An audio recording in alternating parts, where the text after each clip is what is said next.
కేసీఆర్ పై CM Revanth Reddy fire అవుతున్నారు. KCR the కుటుంబ న్యాయం, నాది సామాజిక న్యాయం అంటున్నారు రేవంత్ రెడ్డి. కేసీఆర్ సీఎం అయితే వాళ్ళ కుటుంబానికి పదవులు, ఫామ్ హౌస్ లు వచ్చాయి. నేను సీఎం అయ్యాక ఉద్యమకారులకు పదవులు ఇచ్చాను అంటున్నారు రేవంత్ రెడ్డి. కేసీఆర్ ముఖ్యమంత్రి అయితే ఓడిపోయిన వినోదరావును ప్లానింగ్ కమిషన్ చైర్మన్ గా చేసుకున్నాడు.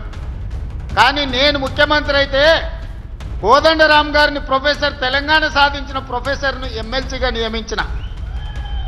కేసీఆర్ ముఖ్యమంత్రి అయితే ఆయన బిడ్డను ఎంపీ చేసుకున్నాడు, ఓడిపోతే ఎమ్మెల్సీ చేసుకున్నాడు. కానీ నేను ముఖ్యమంత్రి అయితే వీరనారి చాకలి ఐలమ్మ మన్వరాల్ని మహిళా కమిషన్ సభ్యురాలుగా చేసిన. మొట్టమొదటి మళ్ళీ తెలంగాణ ఉద్యమంలో అమరుడైన శ్రీకాంతాచారి తల్లిని శంకరమ్మను పబ్లిక్ సర్వీస్ కమిషన్లో సభ్యురాలుగా నేను చేసిన. ఇవాళ ఆయనదేమో ఫ్యామిలీ జస్టిస్, నాదేమో సోషల్ జస్టిస్. సోదరులారా, అది దొరల న్యాయం, నాది సామాజిక న్యాయం. ఆయన ముఖ్యమంత్రి అయితే దయాకరావును మంత్రిని చేసుకున్నాడు. నేను ముఖ్యమంత్రి అయితే అట్లూరు లక్ష్మణ్ వేదిక మీదనే ఉన్నట్టు మా సోదరిని ఈరోజు దళిత బిడ్డను ఇవాళ మనం మంత్రిగా చేసుకున్నాం. ఒక్కటే ఆలోచన చేయండి, ఇవాళ వాళ్ళు బాధపడుతురు, దుఃఖపడుతురు, శరజొచ్చి అడుక్కుంటురు, చెట్టుకు పుట్టకు కనిపించిన రాయికి రప్పకు మొక్కుతురు.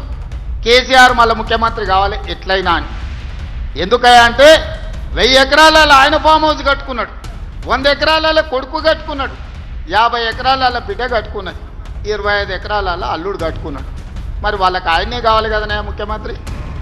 మరి నేనైతే 7 లక్షల ఇందిరమ్మ ఇండ్లు ఈరోజు తెలంగాణ రాష్ట్రం నలుమూలల మా పొంగులేటి శ్రీనివాసరెడ్డిని పెట్టి ఇవాళ గ్రామంలో ఇందిరమ్మ ఇండ్లు కట్టిస్తలే మా సోదరులారా, మీరు చెప్పుండ్రి. కేటీఆర్, హరీష్ పై మండిపడ్డారు సీఎం రేవంత్ రెడ్డి. కాంగ్రెస్ ప్రభుత్వంపై బావా బామ్మర్దులు తప్పుడు ప్రచారం చేస్తున్నారు. రాష్ట్రంలో కరవు రావాలని తమిళనాడు వెళ్లి చేతబడి చేయించారు. ఇలాంటి వాళ్ళు మన సమాజానికి మంచిది కాదు. చేతబడి చేసే వాళ్ళు ఊళ్లలోకి వస్తే చెట్టు కట్టేసి కొడతారు అంటున్నారు రేవంత్ రెడ్డి. మా వాళ్ళు చేసినవి చెప్తే వాళ్ళు ఇట్లకెళ్ళి కూడా బయటికి వెళ్ళరు.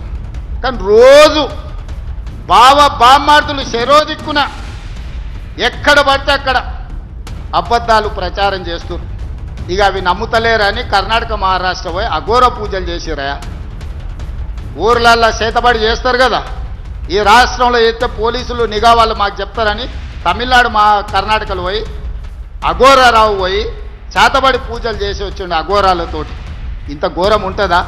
కరువు రావాలి, ప్రజలు రావాలి, రైతులు వాళ్ళ పంట పొలాలు ఎండిపోవాలని ఇట్లాంటి పూజలు చేస్తారు. అధికారం పోతే ఇంత దిగజారుతారా? మీరు ఆలోచన చేయండి.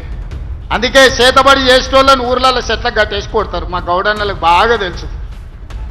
ఇట్లాంటి చేతబడి చేసేటోని ఊర్లలోకి వస్తే చెట్టు కట్టేయాల్సిందే, యాప చెట్టుకో ఈత చెట్టుకో కట్టాల్సిందే, తాటి చెట్టుకో. ఎందుకంటే ఇట్లాంటి వాళ్ళు మంచిది కాదు మన సమాజానికి.